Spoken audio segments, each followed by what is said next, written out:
Hello everybody. I don't know how many people are out there. I'm John Golistan.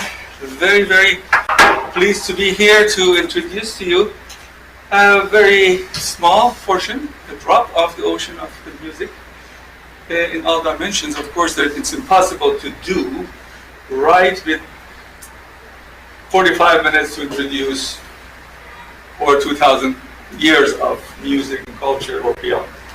So what we are going to do is just quickly review the structure, a little bit differences between the classical Western and classical Eastern, especially Persian music. I had in mind to go first, we have the first slide please, to go first to give you some ideas, the basics of at least minimum information we need to have to understand what the sound is and what's hearing all about. We might still do that quickly though. The sound is really a vibration in the air. The molecules of air do not travel. We do not know how it happens. It's an energy that starts from somewhere up here, comes either to your vocal cord or to your motor extremities. Somehow this energy transfers to mechanic transfers to the air. It travels somehow to the air. It's not linear, unlike we write it up here as a wave. It's actually spheric. Boom! Goes all the way, all around us. As a matter of fact, the first sound of the Big Bang still is around, and they can observe it. In the old days that we had the old TVs, those black and white, I don't know if you guys are old enough to even remember that, sound that would come is the background of the Big Bang in the space, that we are still getting it from many billion years ago. Having that in mind, at least we need to know the frequency is one of the basic characteristics of sound. Frequency is how many cycles we are moving this, we are disturbing this media, whatever it is, in our case being air. And that's very important because that creates different feeling, what we call pitch. The higher the frequency, the higher the pitch. For example, here is much higher than this one. So, or that one was higher than this one. These are difference in pitch. You can make the difference in how strong the sound is, like if I'm talking loud or very soft. That would be the loudness, plus the amplitude, and then how long the sound remains on the air.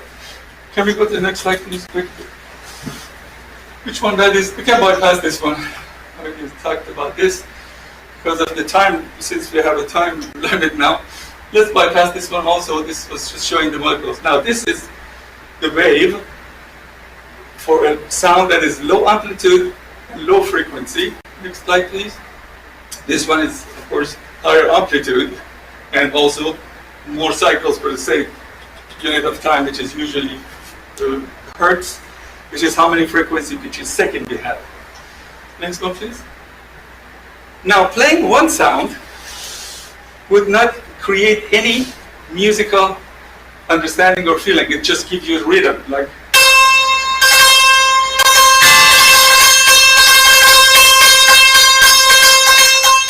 same sound with different duration, with different shape and amplitude, would not give you any pleasurable feeling.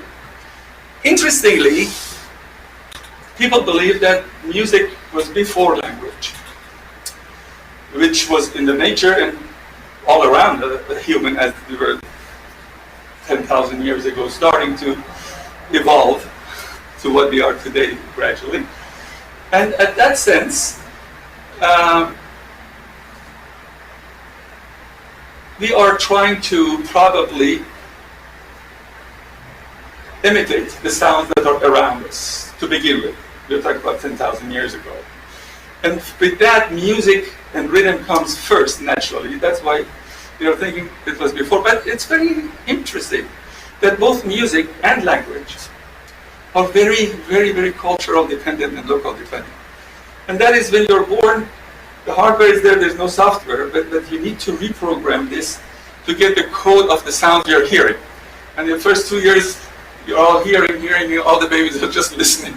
And then they start practicing with the words, and then just making this vocal cord move the air make a sensible. But you need to have the coding, and then when you hear that again, then it's decoded and gives you the meaning that you already put together in your brain. That's a very complex scenario there. The language is exactly like music. For example, اگه من الان به شما بگم خیلی خوش آمدید، خیلی خوشحالم که اینجا هستم. Probably none of you understand what I said. I'm using the same technique to transfer the sound to you. But because the coding and decoding is not there, you might enjoy or disenjoy what you just heard, but you would not get any feeling or message out of it. Music is pretty much like that. Although it's an international language in one sense, very much like language, it's very local. And if you're not tuned to it and get the code in place, when you hear it again, you cannot decode it as well as a native. And that's why, since Western, from probably 16th century, 15th century, that the Western classical music started developing to the today, what it is today. Beautiful. But if you're tuned to all those intervals that you constantly hear, and especially if you're very sensitive and your intonation is to perfect pitch, when you hear a foreign piece and if they are not using that perfect pitch scale, then it might look nice to you or not nice, but it does not sit down as a message or as a feeling as a native would. Absolutely. And that's why I'm here today, to show you what other scales we use that is outside of what you're used to. So some part of this tunes that you're hearing is totally out of tune for you, because your ear since childhood has grown into perfect pitch, and something that's outside it, it's a little bit different. Having said that, been performed in many different stages. The feedback that I get is that it's nice. At least they don't come and say, I'm going to run away from this. That's very interesting, but it could happen, you have to be careful with it. Next slide would tell you how the sound that we talked about travels to the ear, and I want you to see how complex is this. Go please, next one. Vocal cords move, a thought comes, an energy, and this is all transfer of energy from one thought to another thought. And this transfer is very, very complex and beautiful in nature. Suppose that your vocal cord is moving the air and it comes to your ear. Where does it happen? Next, please. That's okay. Yes, it goes through the ear canal. The wave and energy of wave turns to mechanic again. It moves the membrane, 3 little bones in the middle ear, moves to another membrane inside what's called the cochlea, which is a foiled piece of engineering. If you open that up, next slide please, you would see, like the key of the piano, there's a membrane called basal membrane in that coil that is sensitive to the different frequencies, the higher frequency at the door, and as you go in and in and in, the lower frequencies. So this is like you have this device in your ear, and then the fluid inside this coil starts vibrating. It vibrates different part of this, and then next slide please. And you cut that. See what's happening in there. That's the basal membrane right there, and the cells are sitting there. There are some projections of the cells out, and if the membrane moves, they get stimulated, and the message goes as a neural input with electrical charge and chemical bonds and bridges, and distributes all over the brain, and that's what we call. We understand this energy transferred somehow to you, and now it translated to your energy. Hopefully, when I say red, which you hear and you imagine is really the same red that I'm referring to. That's a very special dialogue, is what we call, is it the same? Is the listener really on the same page that I am? And that needs to be all in the childhood that you come up. It needs to be coded so you can decode it. If you don't have that code, it's not going to be coded. Next, please. Okay, so what we hear, the range of human hearing, the whole electromagnetic range from zero. Could you go to the next slide first? Then I could get back to this. From zero all the way to gamma rays, it starts to the range that we can. First of all, this range is from 5 to 15. It's vibration that you feel. From 20 to 20,000, this device picks it up. Then there is a gap from there. We cannot communicate with whatever is out there because we don't have the device until it gets to 10 to the power of 12, which is called terahertz, and in that 450 to 750 is the visible, which this device picks it up. They all transfers to electrochemical messages and goes all over the brain, and then the brain sitting up there with these 3 small pieces of whatever is out there projects and guesses what is really going out there. And this is what we constantly are getting these inputs, and the brain guess and puts best guess out, projects out there. That's very interesting. But the amount of the visible or audible or touchable bound is very, very limited. And so therefore we don't really know what's outside us. What is we believe that is outside us is what this creates based on what the information it gets, which is very limited. Next, please. Now, there is 8 notes in musical scales of the Western culture. In the Europe, they call it do, re, mi, fa, sol, la. So do, here you start with A, B, C, D, but they're equivalent of the same frequencies. Next, please. Now I need your imagination. Instead of reading the notes on the paper in 2D, we are going to create a 3D experience of the scale. Every scale has a special structure that we are going to review, and then you imagine in this room that you're sitting. Next, please. There are 4 notes that are always the same. As soon as you pick number 1, as what frequency is your number 1, in every scale. Number 4, number 5, and number 8 out of the 8 notes are always fixed. You cannot change that. Always fixed, no matter what mode you're playing, no matter what scale you're playing. Those 4 is like columns that hold the room up. So I want you to imagine 1 is behind you right in that corner, 4, 5, and 8 is there. So this 4 is already fixed. There's 2 more notes, depends on where you choose it on that wall, and 2 more notes where you choose it in this wall. That gives you the different color of different notes and different things that you hear. Okay. The whole music is like that. But remember, as soon as you fix the first frequency on that note, 4th, 5th, and 8th, which are the most important notes of the scale, all the chords that you hear and develop is all based on 4th, 5th, and 8th. And we'll go a little bit farther than that, and I'll show you.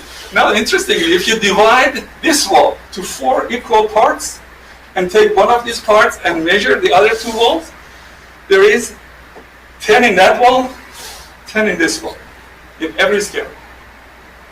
Next, please. So you have a 24-part scale. 4 notes is already picked. You have 9 possibilities to put notes in this wall, 9 possibilities in that wall. And depends on where you put them, you get different scales. And from now on, I'm going to give you a phone number to these scales. So if you need them, you can call them. Next one, please. The first one is called tonic. It's always the most important part in Western classical music. The 4th, 5th are called perfect. They're always fixed in that sense. And the next one is octave. Supposedly, this is 100. Let's pick a simple one. The frequency of number 1 is 100. That one in that corner, number 4, would be 133. It's always 1.33 relative to the first note. The one on position, note number 5, in the position 5, would be 150. Always 1.5 times this. And position number 8 is 200.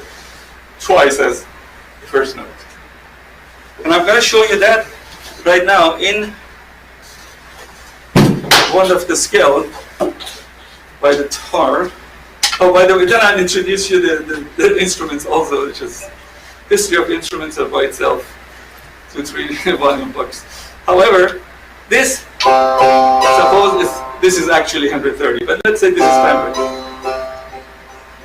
Then you have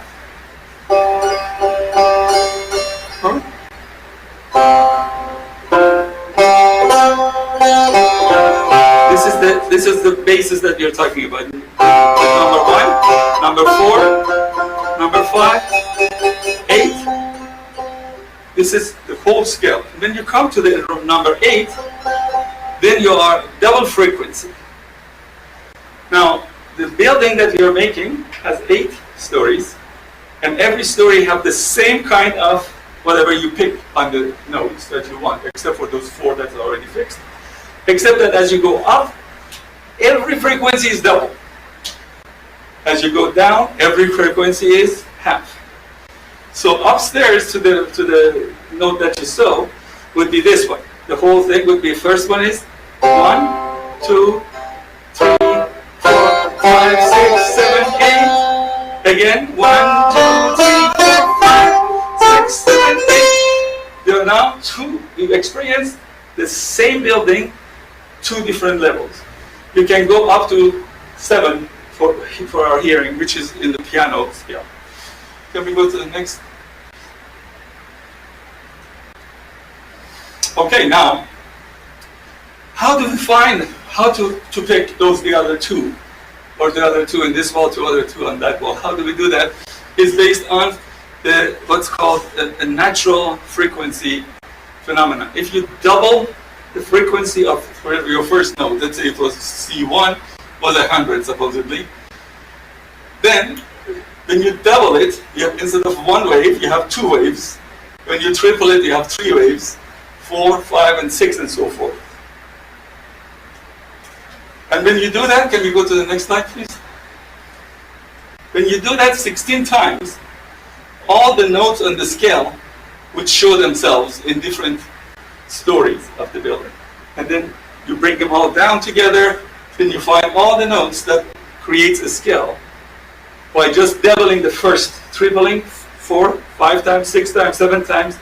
This is the way that you pick what other notes are there in the scale, and then which one do you want to use. Next one, please. Eventually, when you do this through our hearing, we can hear from what's called a C0. This is the 7. Actually, it made it 8 here, but it's really, most of the instruments and orchestra use 7th story, not 8. This goes a little bit lower than what we hear in 2000, about 16, and then we actually stop somewhere around 20,000. So this is the whole note that you can get anywhere with all these levels. Can we go to the next one, please? And if you put those piano and put all the notes, frequencies on top of it, that's exactly how you have all the scales made. Next, please. So, there's another element about sensitivity I'm going to bypass because we had some technical issues at the beginning and we have less time to play for you. But just to understand that you can divide this to 24 equal pieces and then pick either 2 notes in this, whichever you want, 2 notes in that, whichever you want, and try. And whichever feels better, you keep it. Whichever doesn't feel good, you throw it away. So, one of the differences in Western and Eastern is that you have 12, which each 2 of them are put together as the smallest amount that exists in Western. For us, each one of them exists. So we have 24, scale of 24, but you guys have, Western countries follow a scale of 12 notes among the same thing. So you divide the whole area by 12, we divide it by 24. So we have some notes in between those notes that you're not using. So it gives more possible colorful creations. But again, if you're not tuned to it and you don't have the coding, it's going to be hard to decode it again. You get the message or feeling.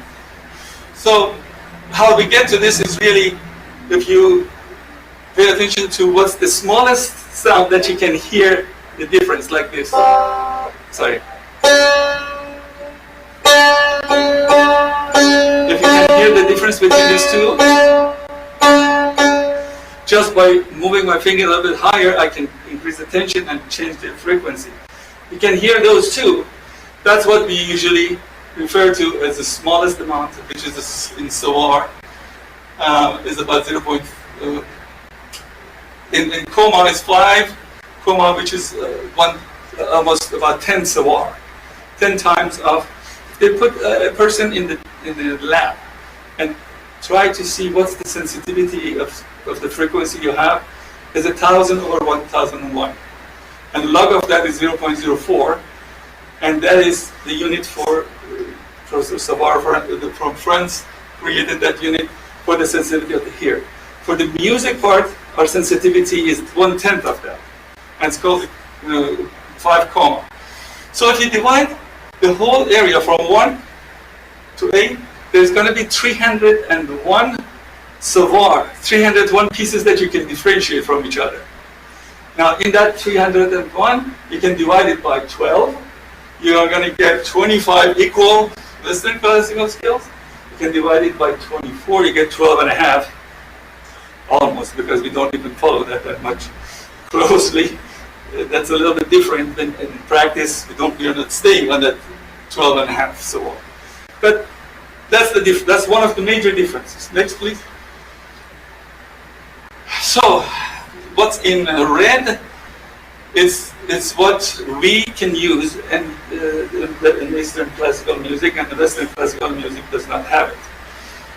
You all have half notes, which are the difference between the two keys in the piano, black and white, and then you have whole notes and you have 1.5 notes, which would be like, that's half, that I have this, you don't have, that's full, that's 1.5. But for us, we have actually some sounds between those half steps. Understood? Good, thank you. That's the hardest part to explain, really. Very hard to explain, but that's the easiest way I could create. And go to the next slide, please. Now, from now on, we're going to have more of the scales to play and show you what they are.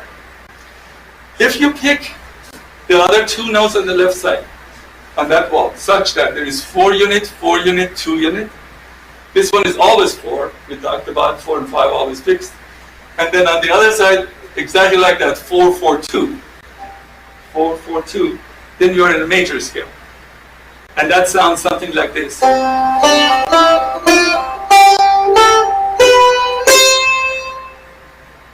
Or, depends on which floor are you on. 1 floor higher, 1 floor lower. The same frequencies. You can feel that they are all the same. So here, for us, it is actually, we call it major or mahur. And I can play a little bit on mahur for you. But before I do that, I want to show you some other differences. The second difference is that,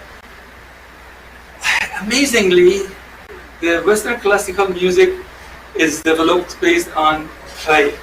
It's like every note there is a character in a theater. And every one of them has their own role.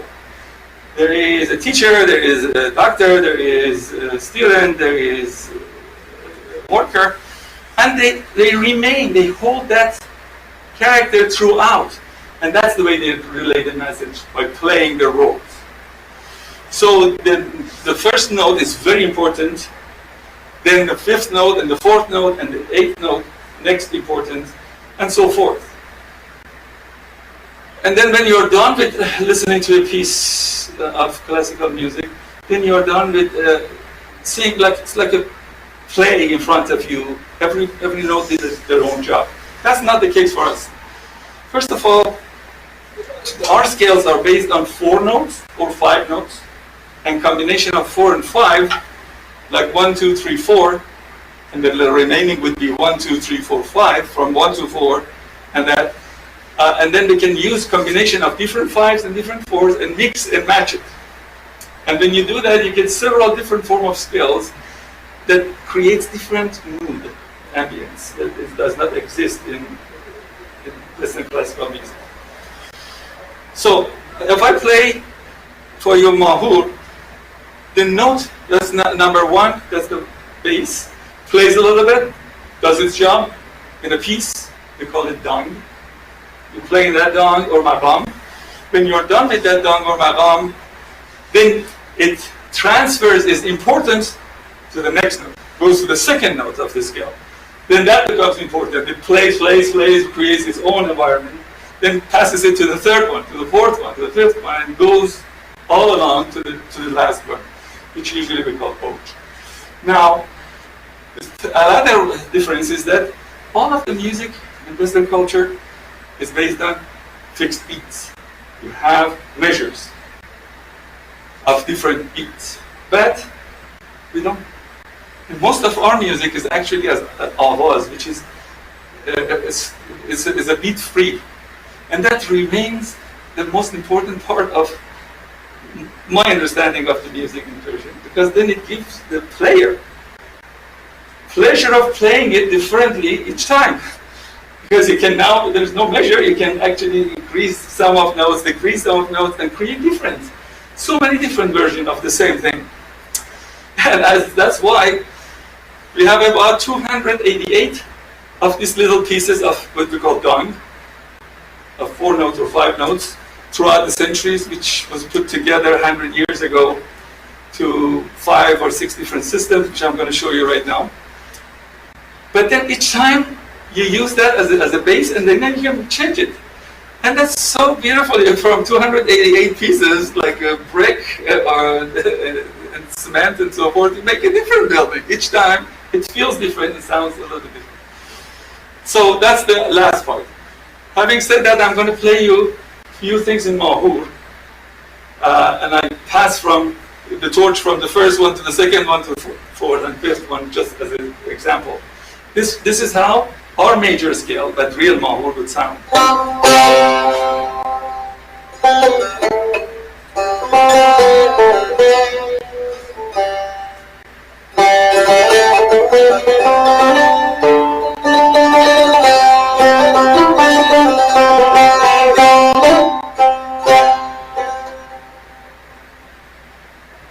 I can play in this as much as I want, but then I'm done, short or long, then I pass it to the second note.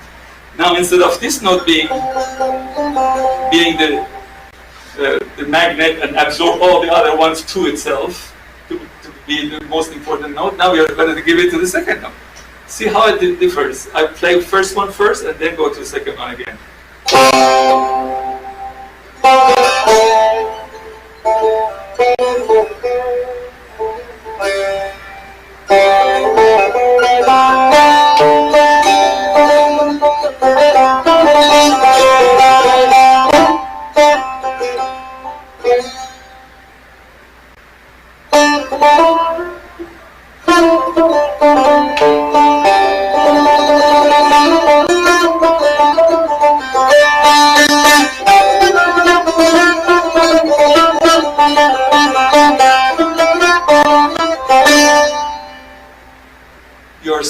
You're bringing everything to a different mode than when you started. It's take you somewhere else.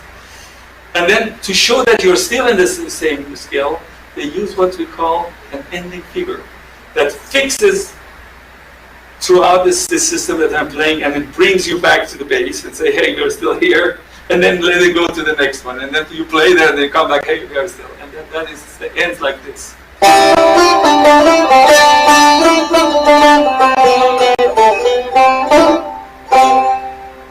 Now we're back into the first note. You understand the difference here and here? Now you can go actually now to, let's say, go to the fifth note suddenly.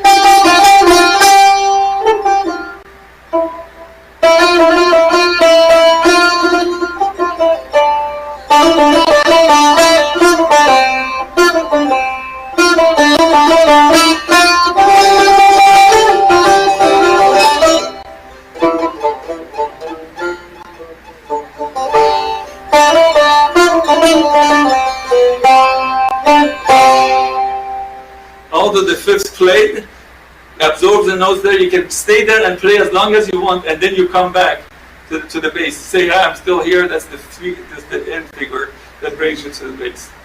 And suddenly, out of all this beautiful tune to your ear note, comes something unexpectedly. Suddenly the third note changes quarter note down. 1/4 step down, and that would be.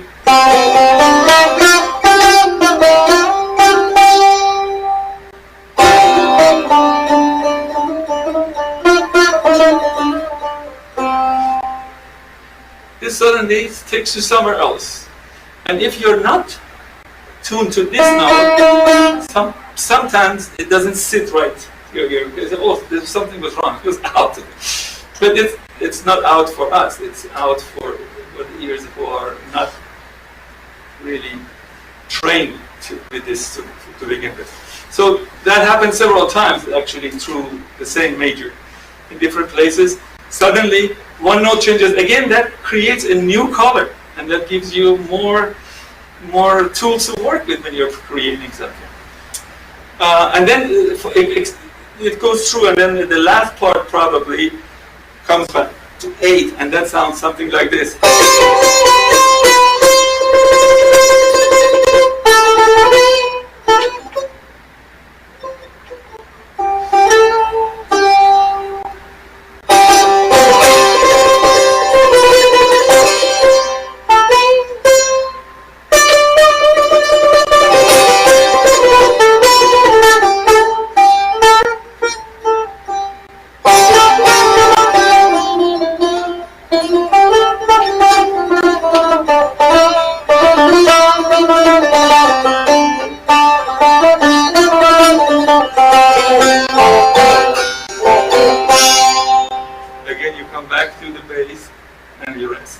So this is what Persian music would be. And then in between these, the singer sings some measured tunes, and then you have to then play measured.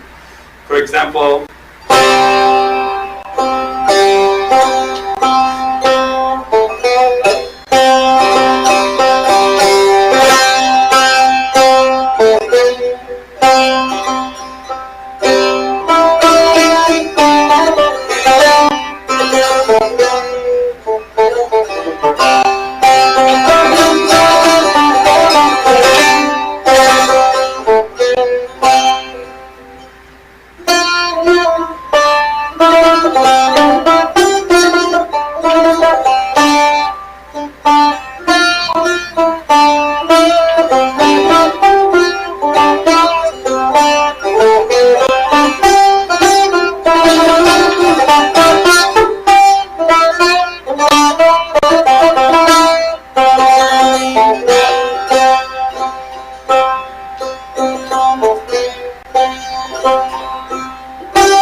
dismissed and then comes out.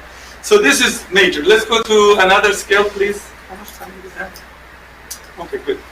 Good. So we talked about this one. Now, minor scale. Same 1, 4, 5, and 8. The other two notes, the only thing you're doing, instead of it was 4, 4, 2, now you bring it 2 in the middle. Make it 4, 2, 4 in that wall. And the other one would be 2, 4, 4. So that scale would turn out to be something like this. That should be 4, 2, 4.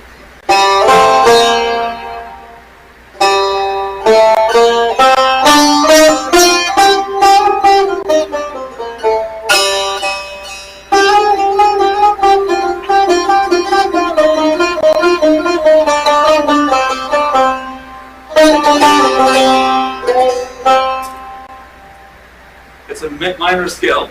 However, we're going to bypass this because you have heard enough minor scale in Western classical music. Let me show you some more of a Persian format of that. Now, if you go to the left side, again, let's say minor scale. Remember, the other side was 2, 4, 4, and that's always 4, this wall. In that wall, you just move one note. Instead of making it 4, 2, 4, just move one in the middle. Make it 3, 3, 4. Then, this is actually the mother of all of other scales in Persian music. It's known as Shoor. Actually, let me play Shoor for you with Santoor so you hear a different instrument also. This was Taar, and what I'm going to play for you now is Santoor in Shoor. Obviously, when you want to play any of this, you have to tune your lines according to what notes you need. And that's by itself a different art to do because it's not all on the full Western scale. So the Shoor would sound something like this.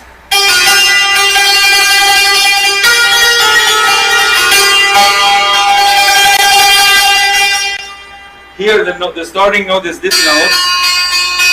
3, 3, 4. This is this one. So this is the first part is always played in this 4 notes as we talked about. So like this.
Comes down to the bits. Now, here we have actually 5 different forms of Shoor. We call it different awaz, and it depends on which one of these notes you pick to become your major player. I'm going to play a little bit for you in Bayat Turk, which the 4th note of the scale is picked to be the magnet to pull everything to itself. And this is here. And this is really more rhythmic and more measured.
we give the torch to the next note.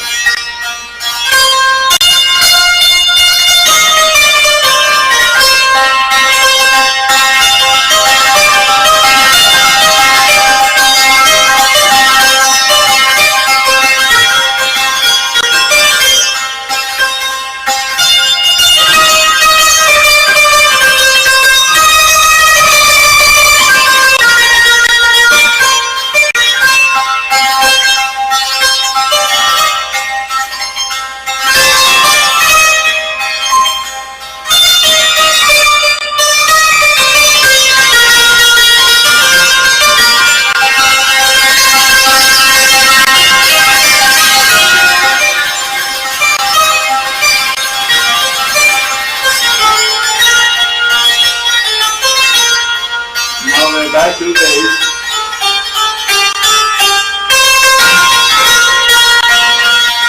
And if you wanted to go back to the mother of Shoor,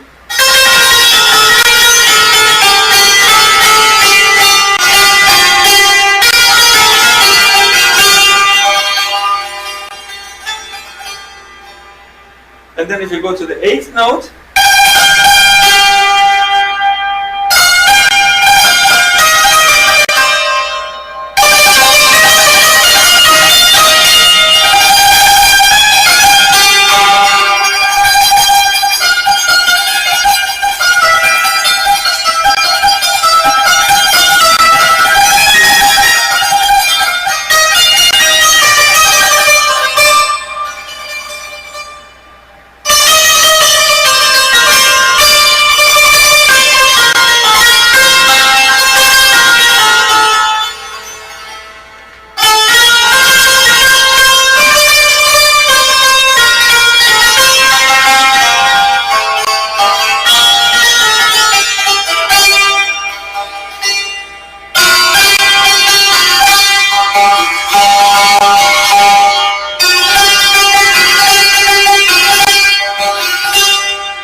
very small piece for you to have some kind of collection in your ears about Shoor. Then, in addition to that, we have other, and of course, if I want to change 98 strings, I have to tune again to play anything else with this except Shoor. So when this Shoor is Shoor. But Taar has this flexibility that you can actually change your bass and then create with probably one tune most of the scales. So Shoor and Nava, Nava sounds the same scale.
This is the feel of Nava. I like this this part myself very much. I like this scale very much. It takes me to a different world. Okay, let's go to the next, please. Oh, here is R minor. The difference, the right side of the wall is the same. Between the fourth and fifth, we always say it's 4. That's the same as your minor. Here, we get a 3-5-2, which is very, if you listen to any Eastern classical music, this is, my understanding is, this is the Western ear understanding the East. When you hear this tone, and you're all very familiar with this, like this. This note is that third note from the bass. 5, 3, 5. The rest of it is just like mine.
This is the difference between our minor, we call it Esfahan. I think the last one would be, the last two are interesting. Homayoun Esfahan is the same scale that we just played right now. Actually, Homayoun would be just the gravitational note comes to that third note. That makes a totally different feeling again.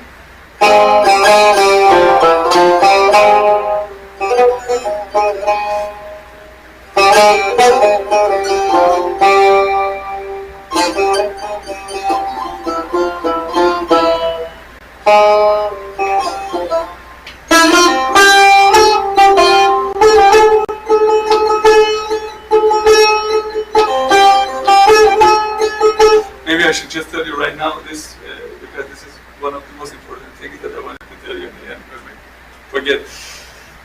Among the rhythms that we have are more complex rhythms than just 2-4 or 3-4 or 6-4.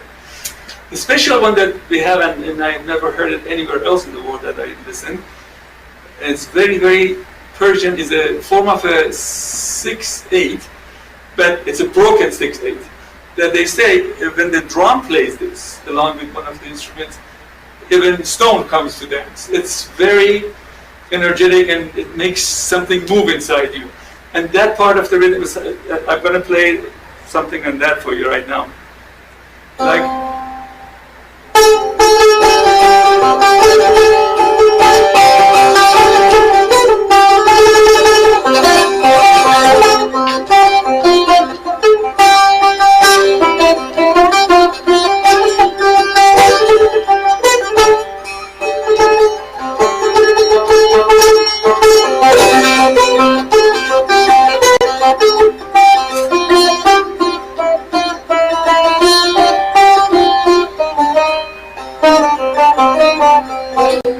let's play that in Esfahan.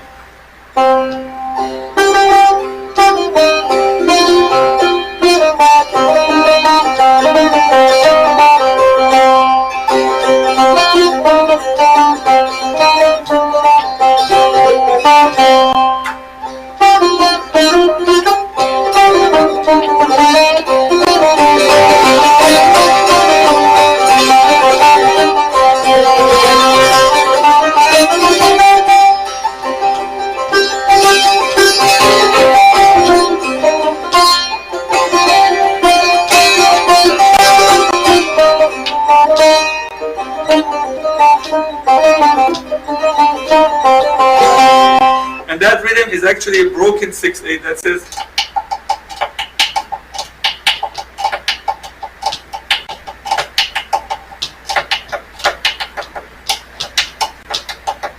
This does not exist anywhere else that I've listened to. So I just want to mention this before I forget. So what do we have next? I think two last ones. How much time is left?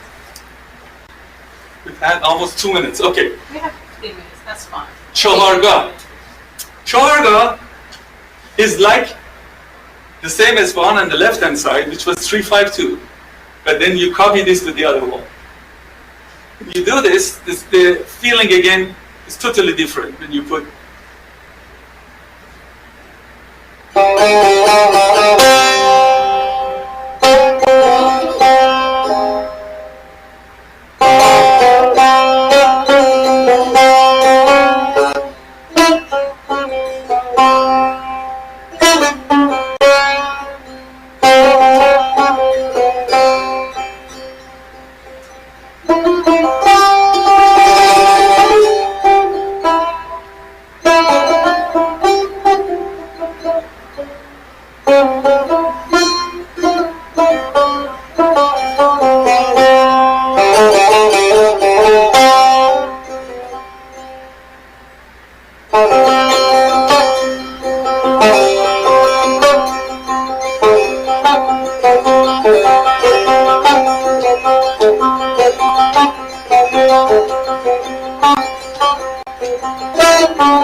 return to the bass.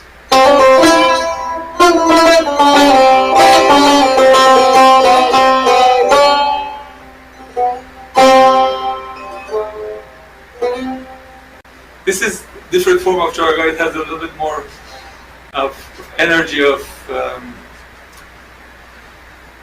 more energy than the other scales that we have pretty much. And the last but not the least is when you have, this one has three portions there. 3, 3, and 3. And this one is very, very, very weird to intone to the Western music.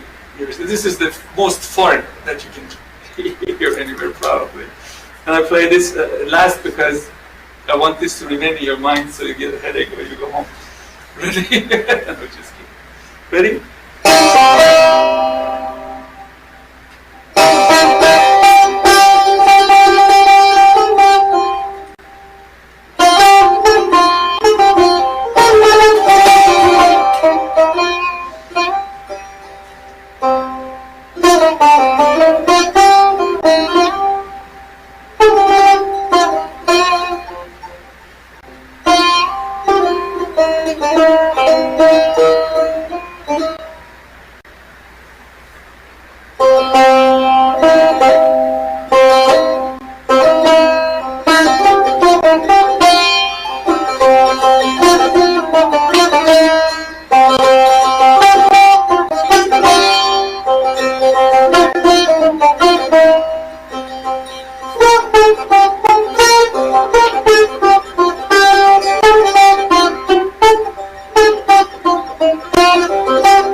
On that end, and what is next is the couple of slides that shows you in summary.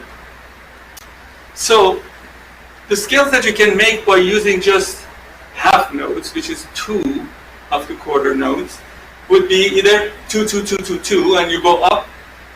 That would be chromatic. You can use whole notes, which all of them are 4, 4, 4, 4. Then you can have 6 of those to become 24. In blues, they use 6, 2, 2, 6, 4. In major scale, is 4, 2, 4, 4, 2. These are all, I call it 4 numbers for the systems. And in minor is 4, 2, 4, 4, 4, 2. And in this building that you're making each room of that, when you make the first room, the second floor, third floor, as you go up, all the frequencies double. As you go down to the basement, all frequencies of the same notes under each other, half of the one in that floor that you're playing. Taar plays about 2.5. This plays about 2.5. So most of our songs are between 2.5 scales. Because you use chords, and with that you can really go deep into 3D, hearing 3 notes at the same time. They should really match each other beautifully, they did not crash and cause dissonance and so forth. That's a beautiful by itself branch of music to learn and to put chords on any note in music. So you put that together and then give your depth Our music, because we have quarter tones, they always crash if you want to put too much of the chord on it. So it's really very one line, but the depth of it comes from the difference in the frequencies that we can get to create different ambience. And so in that note, and the last slide should say, oh, these are our scale relative to that, and we have some threes and some fives that does not exist in Western classical music. And last one. So today what we did is actually building 24 equal pieces in the scale, and then based on that, we learned how Western and Eastern classical music is put in this flow by knowing that all of them, the first note of any scale, the fourth and fifth and eighth, are always fixed. You cannot change it, it's always the same as soon as you pick the first frequency for the first note. And you have two options on the left side of the wall, two options on the left side of the wall, so when you put it, you get a different scale and different feelings.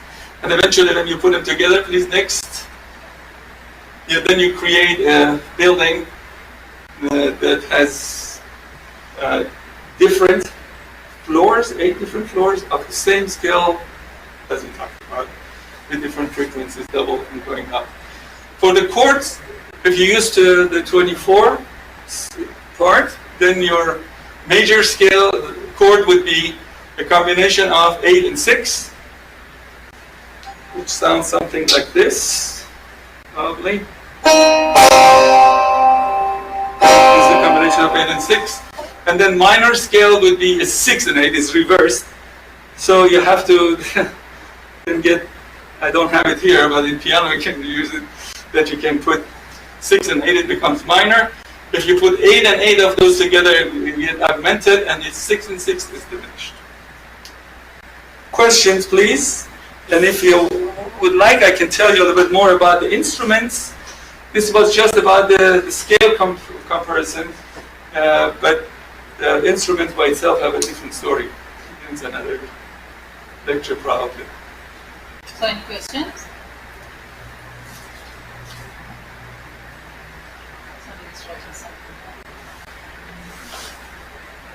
Oh, this is can you make this big? This is the collection of all of our instruments. Santoor, I already showed you. The middle ones are Taar, which I showed you. Oud, Robab. Those are the drums that I talked about. I wanted to bring one, but I don't have any extra hands today. Then we have Robab, and then we have Kamanche. This one is Kamanche. This one is Kamanche. That one is Robab. So this is the collection of my favorite. And in front they're all sitar, different form of sitar, and dotar. Some of them have dotar. They have two strings and so forth. And then on the right hand side, violin. So this is what commonly used in our group. And if you have time, go to YouTube and just type Persian music and classical Persian music. Because in Iran, in any other country, because of the influence of the cultures on each other, we have now, like here, we have pop, we have jazz, we have, classical orchestra music, like operas and things like that. But what I'm introducing to you is just one portion of it that's Persian classical music that is traditionally kept alive for over 2,000 years so far. Well, thank you so much, Dr. Thank you for your time, Sure. your patience. It was a great presentation. So you guys have any questions? You good? Okay, and on Thank you. camera? Thank you very much. So thank you, and You guys take you care. will have your midterm exam on Thursday. Do not forget it. All right. Okay. Take care. Thank you. Take care. Thank you. Bye bye. Have a good day. Most welcome. You think somebody's going to use this class? I think there is another class after I can that. take these outside and do this.